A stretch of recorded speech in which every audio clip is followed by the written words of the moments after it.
Okay, even though the story of Saki is mainly military, uh, and it's very hard not to deal with exactly what happened there. The, as part of the Livnot ideal, I'm not telling this story in order to tell a military story, but rather to try to figure out through the story what Jewish values we can learn from this story. That's the tradition of Livnot, and um, that's what we'll try to do here. And it's not the classic battle of let's shoot at them from here and go around the side and capture this hill and move on. It's a very strange story, or I would say, I think unique would be a better word. And there's so many things that happened here within less than 2 days that it's impossible to touch on everything. So many people were involved in what happened here. There's a lot of things that we still don't understand, even though this happened in 1973. And what's interesting is what has happened today to this very place. So we're talking about a hill in the Golan Heights called Saki. It has nothing to do with Japanese wine, I promise you.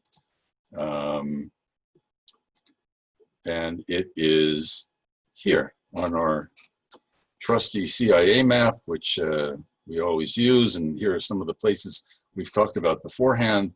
Gamla is in the central part of the southern Golan Heights. And we'll be talking today about El Al, not the airlines, but rather the army base that used to be a Syrian army base and was connected to Eli Cohen, which we talked about when we discussed the Eli Cohen trail, and then became as many IDF camps in the Golan Heights. When the IDF came in 1967, they simply took these Syrian army camps and made them into IDF camps. And still today, many of the places are former Syrian camps. So El Al is here on towards the southern part of this southern Golan Heights, and here, very close to the border, is a little hill called Tel Saki. Apparently, the name comes from the Aramaic or perhaps the Arabic name for Hashkaya, which means irrigation, because there's a lot of irrigation canals in the area and a lot of springs, so that even in the summer, you'll see some green there. That's the theory. You don't know for sure how it got its name. And it's not a volcano in the explosive volcano kind of way, but rather it's a place that grew up high because of pressure from below, and the lava started flowing, kind of like the eruptions that you see in Hawaii, as opposed to, let's say, Mount St. Helens and other, Vesuvius and gigantic explosions. And therefore, there's a little hill there, and it's not that huge, but it kind of commands the area, and therefore it has strategic importance. You can also see the big red arrow on the right-hand side is the major thrust of the Syrian army in the south. They had another one in the north, and they had one in the south. In the north, they weren't able to break through. In the south, they were. And Tel Saki was simply on the way, as the plan was that they were to break in, go on this road, go by Tel Saki, and then continue down to the Kinneret, and then get to Nazareth, which would be, they thought, a friendly place, and then cut through to Netanya and split the country in two. And it's amazing to think how close they were to actually doing this. We're talking about, again, of course, Yom Kippur of 1973. This is the hill. It's not a good picture, but it doesn't matter. It's not a huge hill. It's really just a kind of a humble little volcano hill, but relative to its surroundings, it gives you a very good view of what happened. So let's start with the story.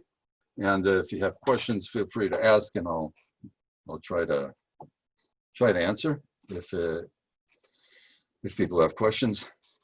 We're talking about Yom Kippur, which was Shabbat in 1973. The war started at a little before 2 p.m. in the afternoon. Shells, mortars, and bombs rained down into Israel from Syria, and of course, at the same time, there was an attack happening in the Sinai from the Egyptian army. Israel totally unprepared. They weren't humble enough to realize that perhaps they'd be surprised. They had been on high alert a few days beforehand. There were very few troops stationed on the Syrian border, but the ones who were there were very, very good. In order, for instance, to be in a tank unit and be on the front lines, you had to prove yourself.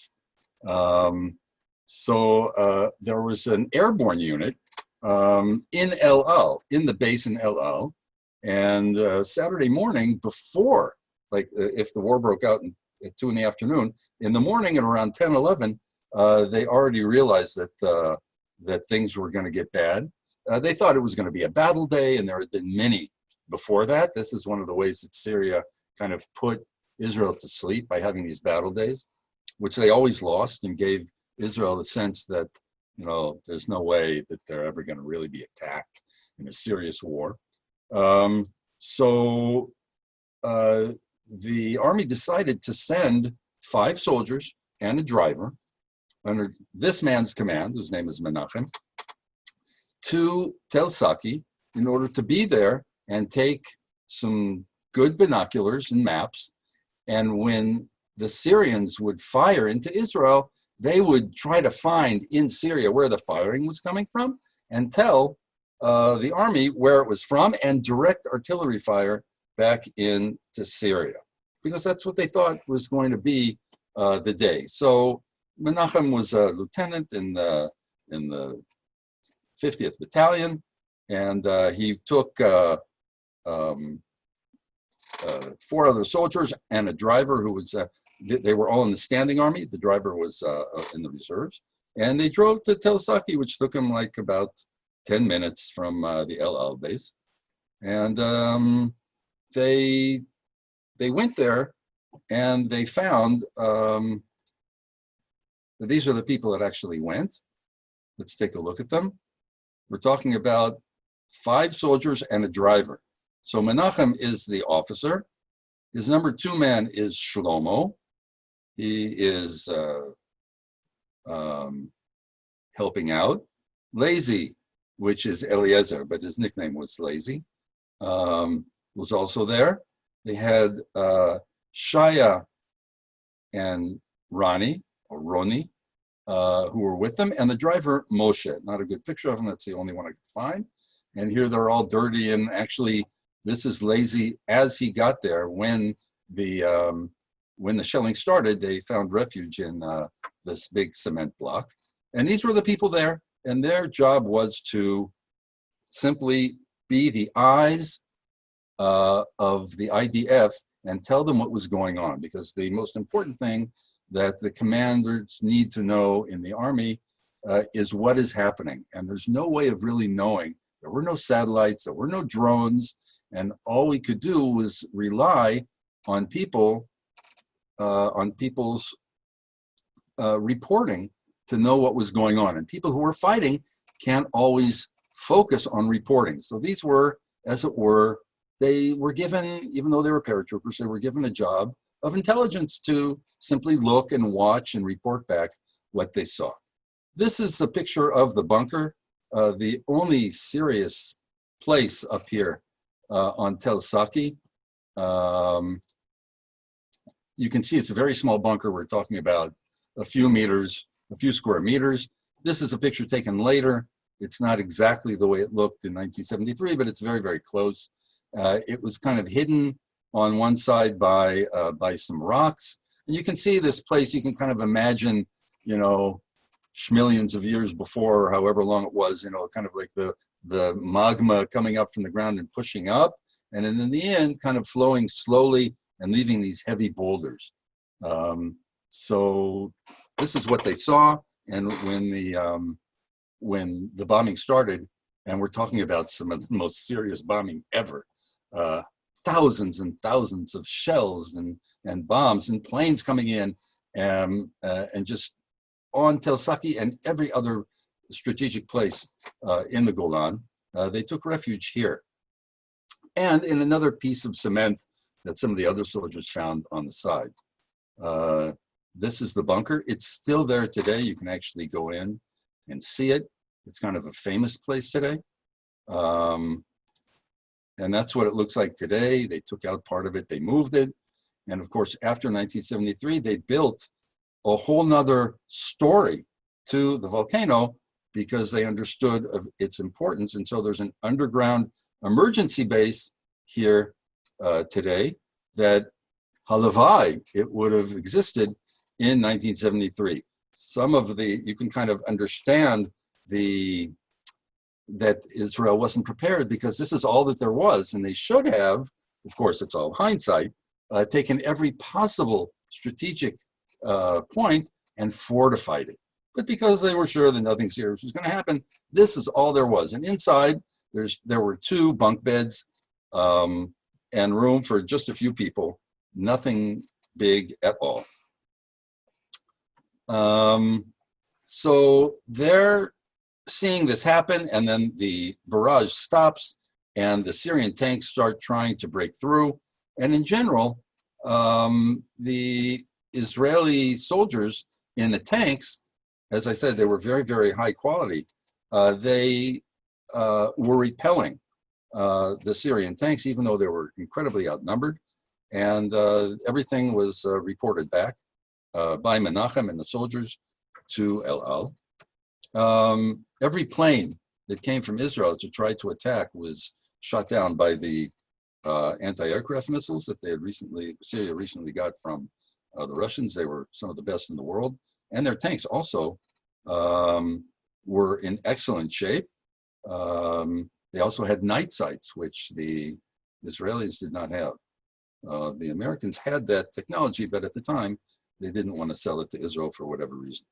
So night fell, and then things started getting bad because the Syrians had the advantage of numbers, they had the advantage of sights, and even though they were outnumbered sometimes 20 to 1, 30 to 1, and holding the line, they simply slowly were able to break through. And a lot of the tanks, the Israeli tanks who were hit and taken out of action, some of the soldiers and some of the tanks that couldn't really function anymore came back to Tel Saki because they knew there was a place there. And they got into this tiny bunker in order to get to safety and live to fight another day, as they say. One of the tanks in the area belonged to a unit led by a young, excellent officer named Yoav Yakir. This is Yoav. And he was very loved and respected by his men. And he was really holding the line with, and one of the best gunners on his team in his unit was Yitzhak Nagarka. This is him right before the Yom Kippur War. And you can see, if you can see from his darker complexion, he was born in India and was part of the many Jews who made Aliyah from India after the establishment of the State of Israel. And he was an excellent gunner. In other words, he's the one who puts the sight on the target and shoots. And he actually got a prize for hitting Syrian tanks on previous battle days, and he was awarded a special new tank soldier's uniform, which he wore very, very proudly, of course. During the fighting, unfortunately, Yoav's tank was hit by a shell from a Syrian tank, and Yoav was instantly killed. And Yitzhak went over. No one else wanted to do it. He loved him very, very much, and he went over to remove his officer's body. And as he brought him over to his tank, and they moved on to Tel Saki, Yoav made a vow that if he was going to survive this war and marry his girlfriend Ilana, he would name his son when he would have a family in memory of his beloved commander Yoav, and he did just that.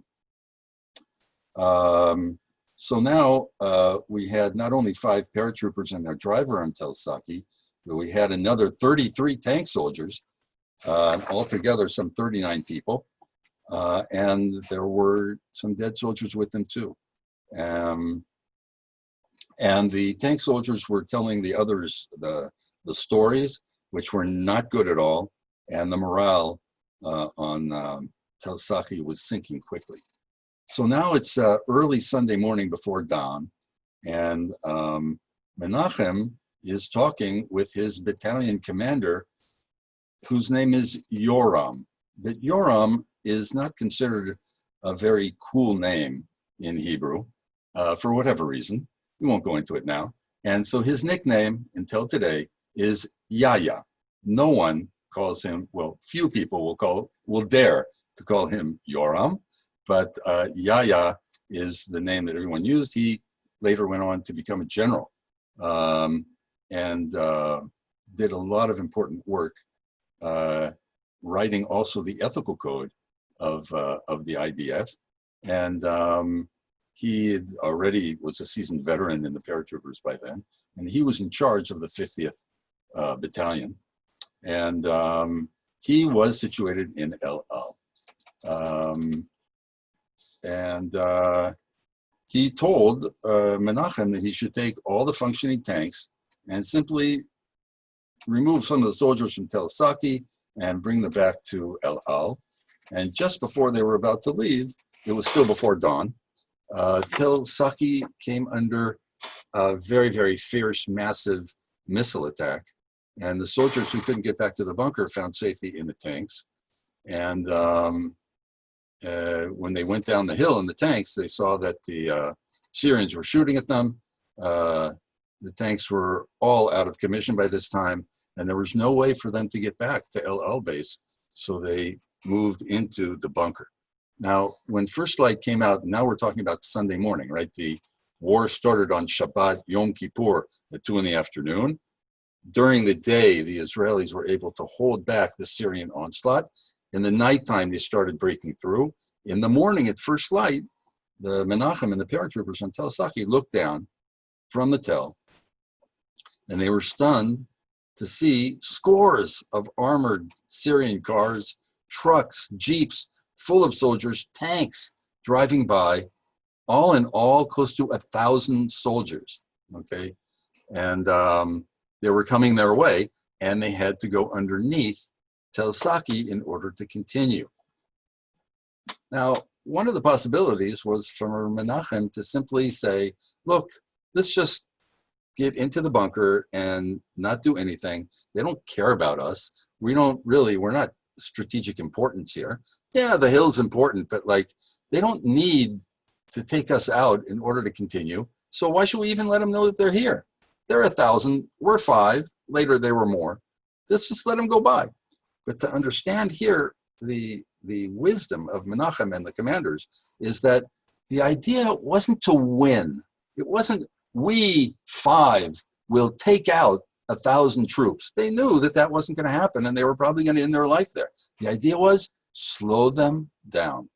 It's not a zero-sum game, as it were. It's not a game at all. But it's not either we all win or we all lose. We need to slow them down because every Israeli soldier in the standing army knows that the redemption will come when the reserves are called up and brought up to the Golan Heights, and with their numbers and with their experience, will start pushing the Syrians back. So it was not we're going to beat them, but rather we're going to stall them. And if we can stall them and prevent them from easily going down towards Tiberias, towards the rest of Israel, we've done our job. And they understood this and understood that it would be a huge sacrifice, but that's what their job was. And this means that they had to have understanding of the big picture, the strategic picture, instead of just the tactical picture of what was going on their little hill. They understood this. Very similar, by the way, to the story of Gush Etzion in 1948, who realized that they were stopping the enemy from getting to Jerusalem, even though they knew that they weren't going to be able to totally stop them, or were just going to be able to slow them down. And what was very surprising was that we don't really have 100% all the answers to is the Syrians actually, as it were, fell into that trap. Instead of just forgetting and ignoring Tel Saki and continuing down the road, they stopped. They just stopped everything and took all of this might and tried to conquer Tel Saki. So the Menachem and the soldiers wanted to give the Syrians a feeling that there were a lot of people on the Tel, so they would shoot and then move to another place and shoot a little more, and this kept them back a while. But at some point, they saw the Syrian soldiers are grouping themselves. They put bayonets on their rifles. They still did that back in the 1970s, and they began climbing the hill. So they stopped their. They were able to stop the Syrian attack. The Syrians regrouped and reattacked, and the soldiers that were on the hill shooting down at the Syrians actually were able to prevent them. Now, not far from there, Menachem had a very good friend whose name was Benny. Here on the left, you can see Benny. He had blonde hair and curls and a mustache, and this is Menachem on the right. And here they're with another officer from their unit getting a prize for winning some competition. They were very, very good friends. And because Menachem had sent reports back to Yahya that there were tanks and half-tracks and armored cars moving towards El Al, Yahya sent Benny and afterwards another half-track to prevent these Syrian forces from coming towards El Al, and they were successfully able to actually stop one of the armored cars and destroy it. And then he heard on the radio what was going on with his friend Menachem. And no one told him, Benny, take all of your soldiers and go to Tel Saki and help Menachem. But rather, he volunteered. He got on the radio and said, Yahya, using code, of course, I want to go and help my friend. He's going to be attacked by the Syrians. We have a force here. We're already here. We can go and help them. And Yahya kind of hemmed and hawed. He didn't really want to send him. He said, look, it's a suicide mission. Benny said, I need to go. I can't listen to this on the radio. I've got to go and help my friend. And Yahya reluctantly said, okay, you have the okay to do that. Afterwards, he second-guessed himself for a while. And as they're getting ready to go, there's morning fog, and a tank comes storming through the fog, and they think that it's a Syrian tank. They're about to shoot, but then they realize it's an Israeli tank that had wounded and was not functioning. And they came by, and the commander of the tank said, don't go even close to Tel Saki. You're going to get, there's too many Syrians there. You've got to turn back. But Benny had already made up his mind. He's going to help his friend. And they drove the two cars towards Tel Saki, and as they were taking a right-hand turn to go up to the Tel, the Syrians simply destroyed all of them. And everyone was killed except for two soldiers who crawled out and faked their death because the Syrians came and destroyed all the soldiers there. They had crawled over to the side, and they actually were able to survive, even though they were seriously wounded. And what was even worse was that Menachem, who knew that his friends were coming to save him, and they shot at the Syrians to distract them, he realized that his friends were killed, and that they were killed trying to help them. It was, of course, a terrible, terrible feeling. At the same time, Yahya actually sent another car to go and help when he heard that they were being attacked. But again, he couldn't really order people to go because it sounded very much like a suicide mission. So he went to the bunker where the rest of the soldiers were in El Al, and he said, I'd like for another armored car to go and rescue the rescue mission. They didn't know exactly what had happened. They didn't understand that almost everybody was killed. And what's interesting, instead of the soldiers trying to say, well, you know, I don't really think it's a good idea, I don't really want to go, they fought each other to see who would go in the car. Because again, these people had been together, there was camaraderie, they were friends, and they wanted to help. And so a third car went. This time they tried to take a different route up the hill. The car got stuck. The Syrian tanks saw them. They hit them. Many were killed. There were 4 soldiers who escaped and actually got back to Israeli lines. But then they realized that no one's going to come and save them. And Menachem decided, along with, he told Yahya that he was going to take the people who were wounded, including the dead soldiers, and they were going to carry them on stretchers and bring them back to safety. And they actually started they're rescuing themselves, and they got about 80 meters, and then they realized that there's actually no way that they can get out. They're totally surrounded in the entire Tel by Syrians. They had been shooting down at the Syrians beforehand from their car. There was a heavy machine gun in the car. This is Benny, the last picture taken as he's driving to save his friends. Saki is here on the right in this area. And this is like an action photo, as it were, the last picture that we have of Benny, who was given the Medal of Honor. This is Shaya, one of the 5 paratroopers, who's on the half track. And you can see he's got a shooting from a very, very heavy machine gun, because this Uzi, which is in the foreground, is not going to help.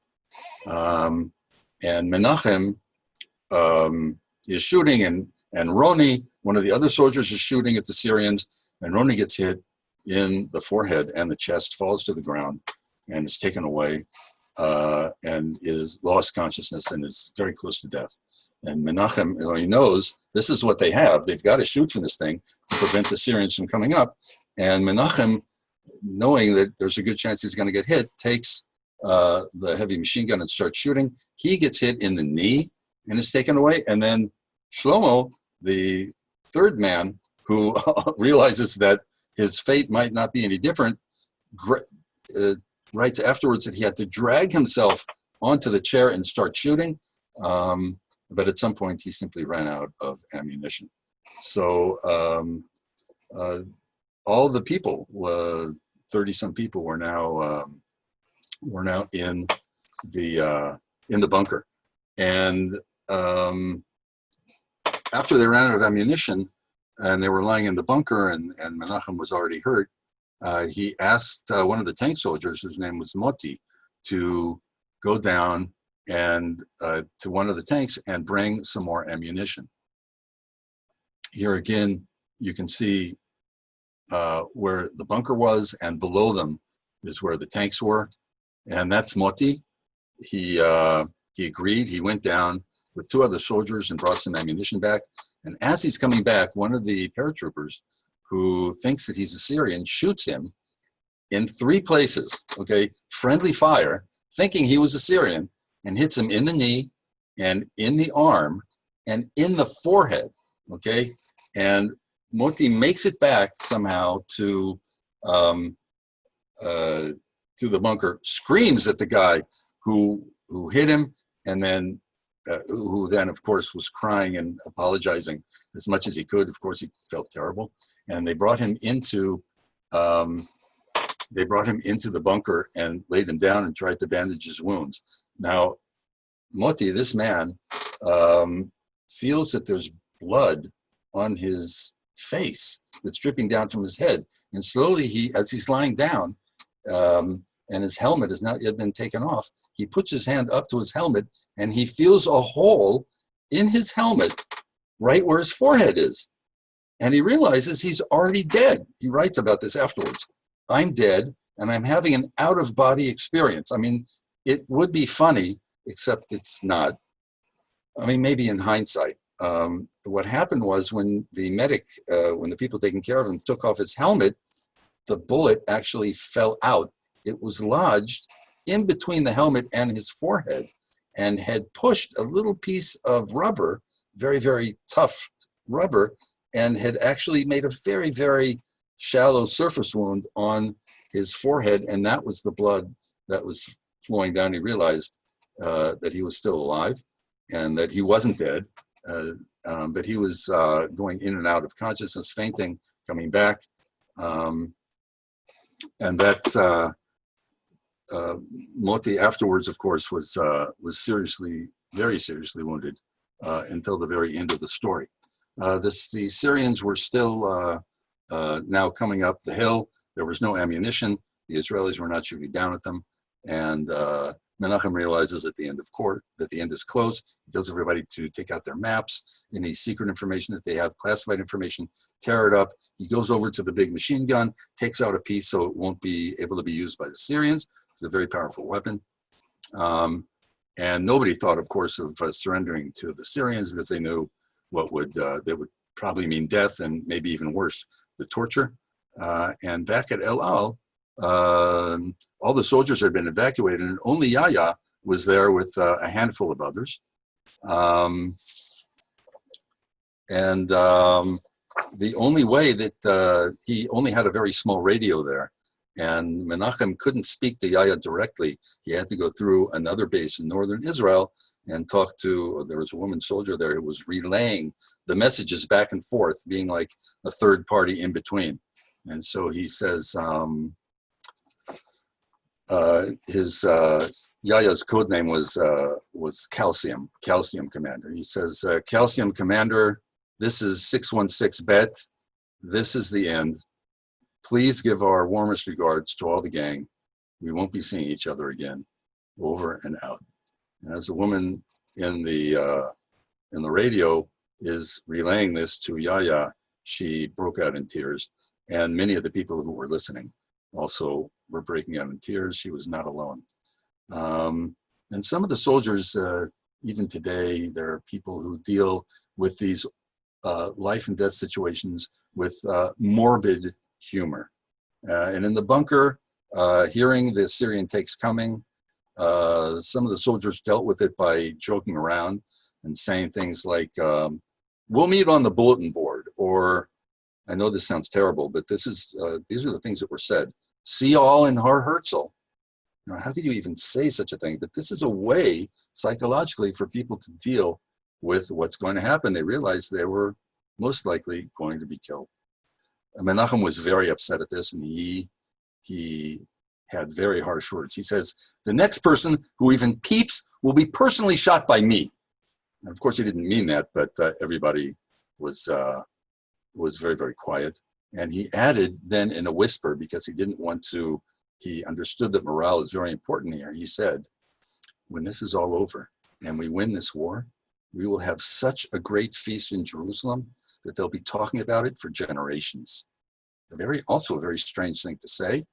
He took a prayer book out of his pocket and he slowly read Psalm 130, a very, very powerful psalm. From out of the depths I call to you, Hashem. God, hear my voice. May your ears be listening to the voice of my begging. Soon everyone in the bunker could hear the voices of the Syrian soldiers approaching the southern entrance to the bunker. There were two entrances. Suddenly, someone shot bullets into the southern entrance. A number of soldiers were hit by the ricochets. And since the end was already near, Menachem made an on-the-spot decision to get up, storm through the northern entrance with some soldiers, go around the back and attack the Syrians who were shooting at them from the southern entrance, instead of just sitting there and being shot at. Remember, he was wounded, and many of the others were wounded too. So he got up, and some others, including Shalom, one of the tank soldiers, got up with him, and they started to leave the bunker. And as they're leaving, Menachem sees the hand of a Syrian soldier toss a grenade into the bunker, and it hits Menachem in the chest and falls to the floor, if you can imagine that. So Menachem instinctively turns around and yells, grenade, and everybody tries to hit the floor. And after 4 seconds, it exploded at the entrance to the bunker. Menachem was thrown hard against the wall from the blast and fell on Roni, who was already almost dead himself. Shalom was hit by shrapnel in his head and died immediately. Smoke and dust filled the small bunker. People were groaning, calling for their mothers, Ima. Some soldiers thought they were already dead, but weren't.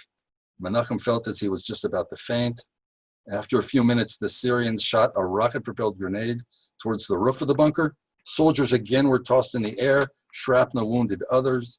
Lazy, he was not a lazy man. It was his nickname for Eliezer.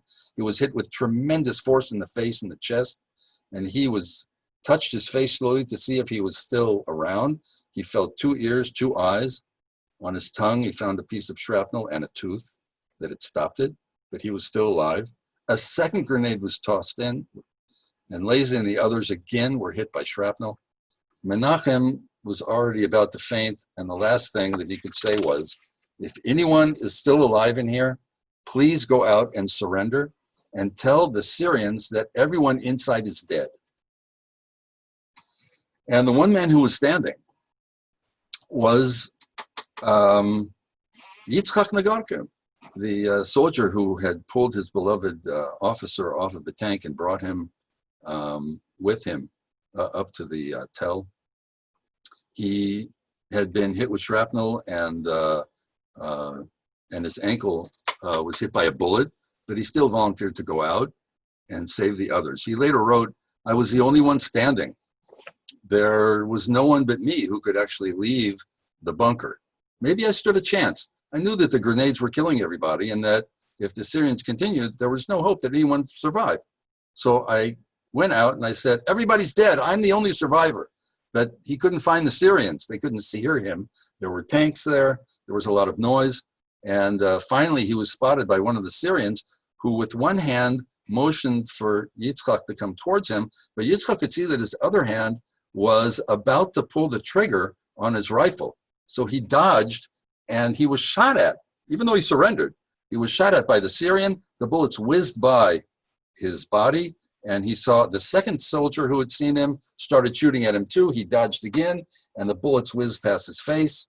And then finally, the soldier asked in sign language what was happening inside the bunker. And Yitzchak also used his hands to explain there were 4 soldiers, which for him was logical because that was the number of people in a tank, and they're all dead except for me. And the miracle here is that they believed him. And perhaps they wanted to believe him because none of the soldiers ever, from the beginning to the end, actually went into the bunker to see what was going on. They were too afraid. We have to remember that in 1973, a tank soldier only did tanks. They didn't know how to storm a place like this. They didn't know what was going on inside. They were scared. They were used to being in their tanks. So nobody really actually went in. Even the infantry soldiers who were there, nobody really went in. They shot in, they threw in grenades, and actually this actually saved their lives. They took Yitzchak and threw him on the ground and started smashing his head with a rifle butt. But he had on that special uniform, and the Syrian officer, thought that he was a pilot. And he said, "Quit hitting him. I'm going to bring him back to Damascus." And they took him to Damascus. Because he had that special uniform, his life was saved. The last few kilometers, by the way, before Damascus, he was dragged on the ground and nearly beaten to death by a Syrian mob when they learned that he was an Israeli. The soldiers who were inside were sure that he died, right? They heard him going out and yelling, "I'm surrendering," and they just heard shooting. They didn't hear Yitzchak anymore, and they were sure that he died. And so now there's really no reason to surrender. The Syrians didn't enter the bunker, not knowing there were still 23 soldiers alive there. And Shlomo, because Menachem was really in bad shape, he went around to all the wounded, trying to ease their pain.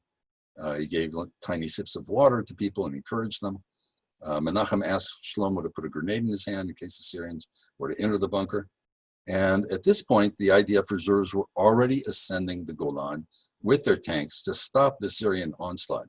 When they arrived at El Al, and Yahya, of course, frantically tried to get them to go on a rescue mission to Syria, to Tel Saki, but he was unsuccessful because they had a different agenda. They felt the entire state of Israel was in danger and not just a few dozen soldiers trapped on a hill. So it was a matter of priorities. And Yahya, of course, was very upset, but he did all he could to try to get a rescue mission going. In the end, the tanks, of course, did help and saved them. Meanwhile, on the hill, it was 7 p.m. And one of the tank soldiers begged for water. They had none left. Menachem asked for a volunteer to leave the bunker. And 6 soldiers actually crept right around the Syrians who were sleeping and brought water out. When they got to the tank to get the water, they actually got on the radio and talked to Yahya and told them what the situation was. He told them, the situation is deteriorating, you've got to help us. And Yahya said, just hang on, the whole IDF will be there soon and rescue them, which was an outright lie. But they were encouraged by the good news. They found some water, just a little, they brought it back. Then 2 other soldiers went to another tank, also stepping around sleeping Syrians. They also told Yahya about the situation and asked when they'd be rescued. And Yahya said, very, very soon. They're on their way, they're getting organized, and in the morning, the rescue mission would begin. He just made that up. And so they brought back some battle rations, old crackers, some water, and the soldiers wolfed it down. And then Shlomo was able to actually get to Yahya from the bunker. And he says, Calcium Commander, this is a soldier from 616 Bet. I'm all alone here with the wounded and the dying soldiers. If you don't come soon, all will be lost. And Yahya tells him, just hang on. I'm getting reinforcements. We'll arrive soon. And then Menachem gets out of his faint situation, gets on the radio himself and talks to Yahya. And they're able to speak directly. And he says to Menachem, just stay alive for only 20 more minutes. Please, I'm with you. I'm coming with the entire IDF. Do not give up now. And this encouraged everyone in the bunker. But it wasn't true. And this is a very fascinating subject. Menachem later said, little did I know that when Yahya told us he's on his way with the entire IDF, the big, huge IDF, he was actually completely alone in a dark field. He simply didn't want us to feel abandoned. We desperately needed hope, and he gave it to us. It was like a lifeline being thrown into a deep, dark well. He said, Menachem, the men are changing their tires, and we're on their way. Can't you hear them changing their tires? And then he made noises in the field as if people were changing tires. And he just made it all up, even though he moved around some shrubs and some rocks. And Menachem said later, if Yahya had told us the truth, that we're completely isolated in the Golan and totally surrounded by the Syrians, and there's no one to help us maybe for the next 24 hours, we would have died. He says they would have died. He gave us this incredible power and strength to stay alive. This is a fascinating subject, the whole idea of the psychology and the importance and the ethics. Can you lie? Are you allowed to? Is that okay? But Menachem actually feels it is something that actually saved him. So now we're talking, it's 8:30 in the morning, Monday morning, right? This all started on Shabbat in the afternoon, and the IDF had begun its pushback of the Syrians towards Syria, and they were succeeding. The people in the bunker could hear that there were tanks going north. They didn't know if they were Israeli tanks going north or Syrian tanks retreating north. It was actually both. And they were very, very happy. But there were still Syrians on the tail right around them, and they had to keep their silence. So Yahya kept telling them that in 20 minutes, the IDF would reach them. And then just another 20 minutes, and he kept on saying, the armored cars are already on their way. You know, they'll soon be there to rescue them. And at 10 a.m., finally, a very big IDF artillery barrage hit Saki. But what happened was some of the Syrian soldiers who didn't want to get hit by the Israeli artillery looked for a place to hide. And where are they going to go? Into the bunker. So they came to the southern entrance of the bunker. They still didn't go in because there might be still soldiers there that might kill them, but they were there. They saw Ronnie's body. At this point, he was already dead, unfortunately. And they begin to wonder if maybe there are soldiers inside. And just in case they shot bullets into the bunker, and the trapped Israelis who were inside heard them argue between themselves in Arabic if the Israelis were dead or alive. Nobody made a sound. A number of soldiers, including Menachem and Shlomo, readied their guns to shoot just in case. They had their grenades in their hands. They took out the pins. They were sure that Syrians didn't take prisoners, and they knew what had happened. They thought they knew what had happened to Yitzhak, and so they were going to go down fighting. The Syrians decided to toss in yet another grenade, a huge explosion. Everybody's hit with shrapnel, and then one of the Syrians says in Arabic, "That's it, they're dead," and they left. And they thought that was it, but 15 minutes later, they heard Arabic again. At the bunker entrance, different soldiers came, and they threw in another grenade. And the soldiers said afterwards, we were already apathetic about the huge explosions and the hot shrapnel flying all over. You can actually get used to that too. And Menachem says that he felt like, okay, just take the bunker, you deserve it. Just take it, just get this over with. People fainted, people came back from fainted. And at 10:45, Shaya woke up from his unconscious state and started yelling, Mayim, water, water. This is a famous story that's told by many people who visit the Tel. His friends tried to get him to shut up, but and tell him that there was no water and there were Syrians outside, but he was lying underneath one of the beds. He didn't seem to understand what was going on, and he didn't stop yelling. And Menachem later remembered and said the following: I had no alternative. I can't allow these cries to kill the rest of us. And then he writes something very, very powerful. My mother, the only member of her family to survive the Holocaust, suddenly appears in front of me. I remember a story she shared from long ago. Germans were searching a home where Jews were hiding under the floor. A baby began to cry, and the mother was forced to smother it. My mother's presence reminds me of this story, and I realize I have no other choice but to order this tough decision. I gave the order to Lazy to strangle Shaya. Lazy, who was seriously wounded and could barely move, somehow scooched himself over to Shaya and put the fingers of his broken hand over Shaya's mouth. But Shaya took his hand and started twisting it, causing even more immense pain to Lazy. And then Shlomo, who was nearby, in his wisdom and his cool, came up with an alternative. He took apart one of the cigarettes that he had, and he wrote on it with a pen, shut up, be quiet, there are Syrians outside and your yelling will get us all killed if you are not quiet. And then he put it in front of Shaya's face, lit his lighter just for a few seconds so Shaya could see it. And Shaya read the words and became quiet and calmed down. The grenades had shattered his eardrums. And like many of the others, he had already kind of lost it. Shlomo said afterwards, Shaya is fortunate that I smoked in those days, because had I not, I would have strangled him. I'm not quite sure if I would have been able to live with myself today, but I would have done it. And I believe that in reverse, he would have strangled me as well. It was not just my life there, but there were other soldiers too. Shaya later said, after the war, I heard all this talk of them trying to strangle me. I don't remember any of it. I do remember me screaming and feeling like I'm dying. And I know that Shlomo saved my life. Everybody remembers sometimes the same thing in very different ways.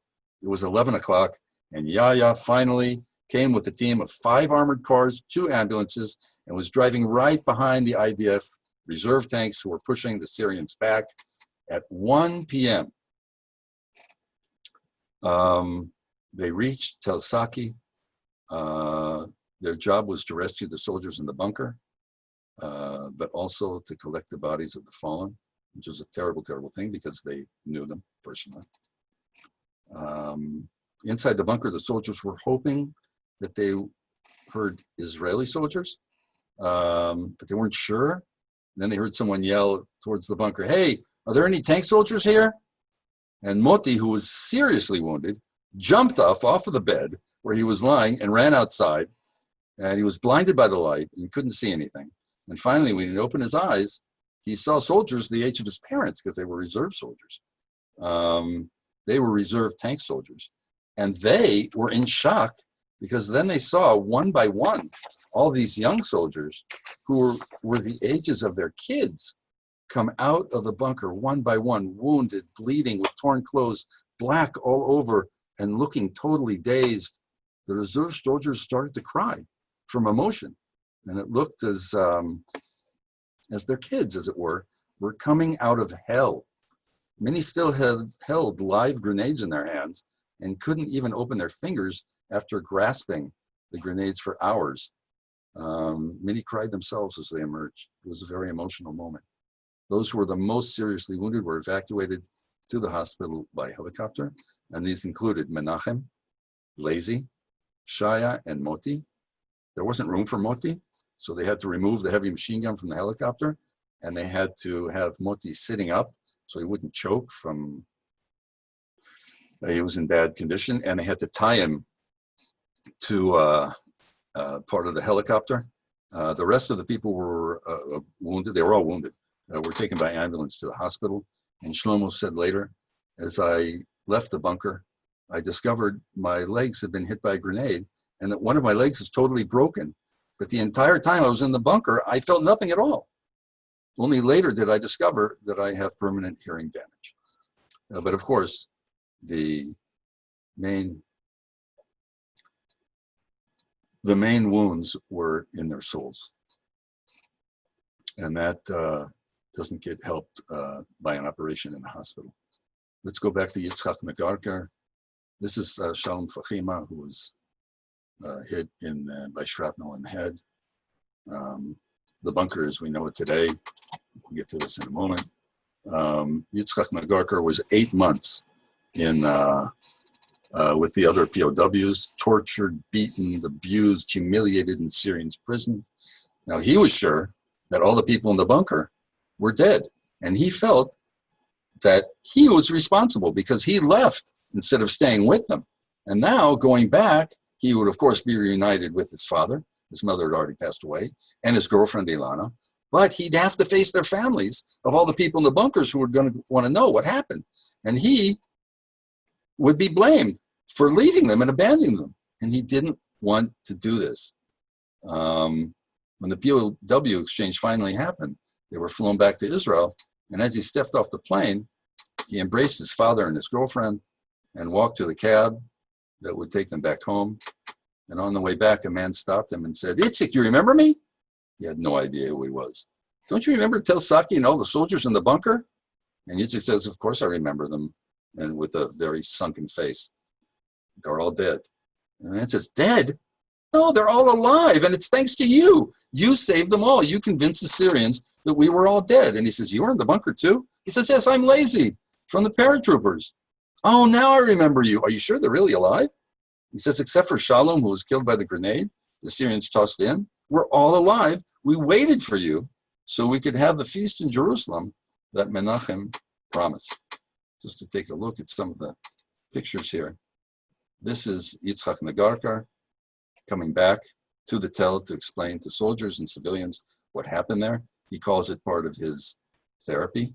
And this, they actually, in order to find all the soldiers who were in Tel Saki, they put an ad in the newspaper saying, "With the return of Yitzchak Nagarkar from Syrian POW camp, our friend is returned. We are asking all the people who were wounded, who were together, stuck and trapped in Tel Saki from the 6th to the 8th of October, and everybody who helped save them, to please call Menachem Ansbacher at this number in Jerusalem, or Moti in Ramat Gan at this number, in order to prepare the great feast."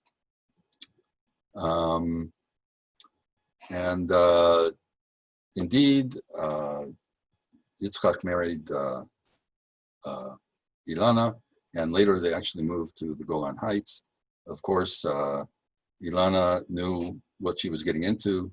Everybody who was in that bunker was seriously wounded in their soul. They had very, very strong, incredible strength to last. But once they lasted and the rescue mission was over, they had to deal with reality, and reality did not smile at them. Moti, this is Moti. He became a very famous archaeologist, Moti Aviam. And he became the chief excavator of Yodfat. What's amazing about Yodfat is that, according to Josephus, a very similar story happened in Yodfat that happened to Moti in the bunker. Here you can see he came back and told his story. He wrote. Everybody afterwards started writing years later.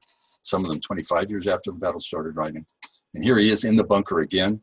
And what's fascinating is when he dug Yodfat, he knew that Josephus writes that Josephus and 40 other people from Yodfat hid in a cistern so that the Romans wouldn't find them. But in the end, they did find them, and that Josephus had suggested committing suicide. And in the end, Josephus and one other person actually survived the suicide. Now, imagine what's going on in this man's mind, how strong one has to be in order, first of all, to survive and be normal and go on and have a career as one of the major archaeologists in Israel, teaching in Israel and outside of Israel, and continuing to dig this day. And here he's going to Yodfat and digging in a place that has a story so similar to his own. And wow, that's a very, very powerful story in itself. And this is Lazy, many years later, about 25 years later. Lazy was taken to the hospital, and he later said the following: "The doctor threw my clothing to the side so he can immediately cut and remove the bullet and the shrapnel from my chest. When he removed the bullet, he became suspicious about how I could have survived such a direct wound to the heart. He suspected something must have slowed the impact from this particular kind of bullet. He went exploring to find the answer for himself and began searching through my bloody clothes. I woke up from the operation, and the doctor brings me a prayer book." Here he is holding it in his left hand. "My pocket-sized high holiday machzor was with me in my breast pocket. The bullet had permeated the book, fanned out, and stopped 1 millimeter from my heart. If I had used my daily, regular prayer book, I would have died because it is much thinner." These are just a few of the incredible stories that have to do with Tel Saki.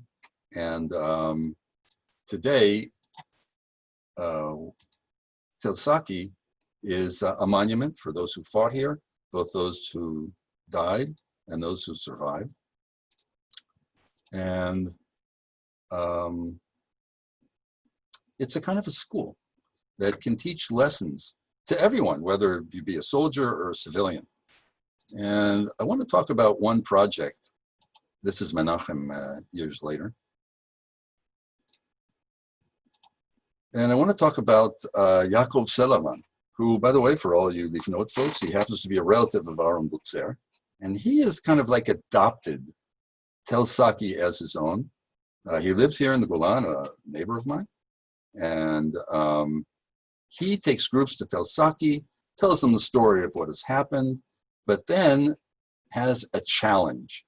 And he tries to teach some of the lessons of Tel Saki in a very, very fascinating experiential way, and not just a lecture, taking people underground into the bunker, the new bunker that you can see pictured here, and the old bunker that is made out of cement.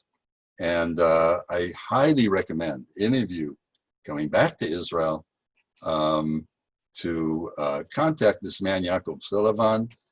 He has a company called Slingshot, and use his services when you're here in Israel to have a special experience that will also teach Jewish values. So even though he's related to Aaron, or maybe because, he also is using Tel Saki to teach values, Jewish values, values that are used still today in the IDF.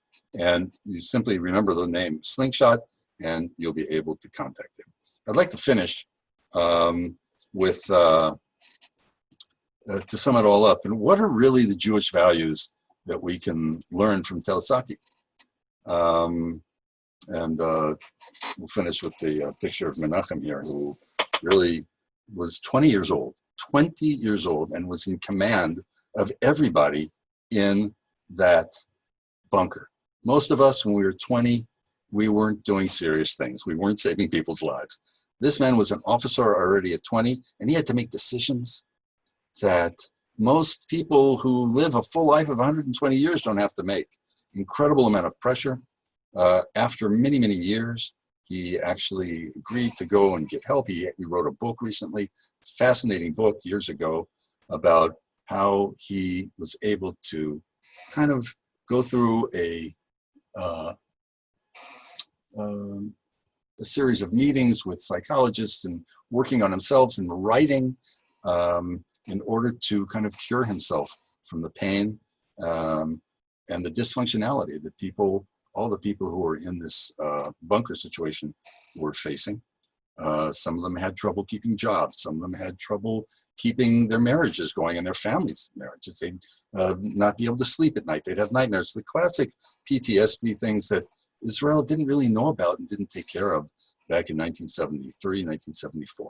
So I want to mention just a few Jewish values, and there are many, many more, like the idea of courage and, you know, and faith, etc. But here are just a few that we'll just mention quickly and finish with that. Miracles and the gratitude for them. There were people who have said in the past that here in Israel, miracles are just a normal way of life. We have to remember that in the beginning, there were 5 soldiers on the hill and a driver, and there was an army of thousands that had to pass by them as they marched towards Israel, and a few delayed the many and prevented them really from penetrating into Israel, and this was a miracle. And therefore, the Jewish value of gratitude would have us all be thankful for such a miracle. And thank, this depends, of course, on your belief system, thank Hashem, thank the soldiers, thank the world for allowing this miracle to happen. Another value that we know that has been with us since the beginning of the Jewish people is that numbers are not the most important thing. They can help at times, but they're usually not the things that make or break the battle. The strength is sometimes in our spirit, in our soul, in our willpower. As Shlomo said after the war, numbers are not always tantamount when trying to save lives. More soldiers were killed in the rescue missions than were lost at Saki in the bunker. The IDF does not make a numerical calculation before saving lives. If it did, the army would not be what it is today. But every Israeli knows that in each situation, the army will do whatever is necessary to rescue them. And this knowledge is what helps keep morale. The sanctity of human life. Okay, Shlomo said after the war, before the war, I was indifferent to life. If I died, so what? After the war, I saw life through a different lens and realized how fragile I am. Now when I'm in the car and I see a young boy drive recklessly, I want to scream at him. Are you crazy? Do you think your car's going to protect you? You can die in a second. Doesn't a kiss or love mean anything to you at all? That's a very powerful message that he took away from his experience at Saki. Humility, which we talked about last week. Many people, from civilians to security experts to military leaders to psychologists, believe that the main lesson of the Yom Kippur War of 1973 is humility.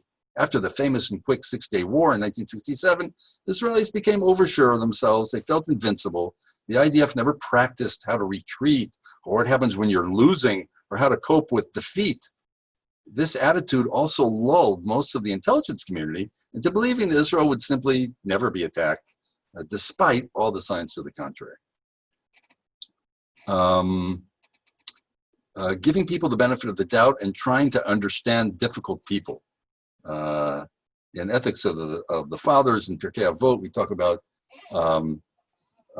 judging people favorably. It's also a verse in Leviticus. And I think the story of Shaya, when he's crying out for water, very, very famous story, teaches us that we need to learn how to deal with difficult people. I'm not calling Shaya a difficult person. I don't know how any of us would have even survived until then and kept our sanity. But it took a person with the wisdom and the cool of Shlomo to be able to understand that it's not exactly what it seems like, and that we sometimes need to put ourselves in the place of the difficult people to understand where they're coming from. And this story of how to deal with your comrades and how to work with them instead of against them is a very, very powerful lesson from the story of Saki. Morale in extenuating circumstances that deal with life and death. Sometimes you need to joke, sometimes you have to lie, like Yahya did. And interestingly enough, Menachem actually justifies totally and is thankful that Yahya lied to them. He doesn't believe they would have survived if they really knew what was going on. I know that brings up a lot of questions, including ethical questions, not only psychological questions. But for instance, Rabbi Nachum of Breslov teaches taught that fighting depression is very important. And sometimes you even have to fake it and pretend that you're happy in order to beat depression. And morale and the state of your soul is sometimes more important than the power of your gun. And lastly, brother keeping. One of the huge lessons from the Cain and Abel story is that we are supposed to be our brother's keepers, brothers and sisters, as the song goes. More than anything else, there was brotherhood here, camaraderie. People took responsibility for others.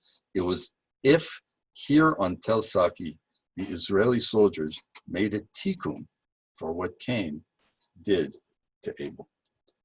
Before we finish, I'd like to just show two books that can be used to understand more the Tel Saki.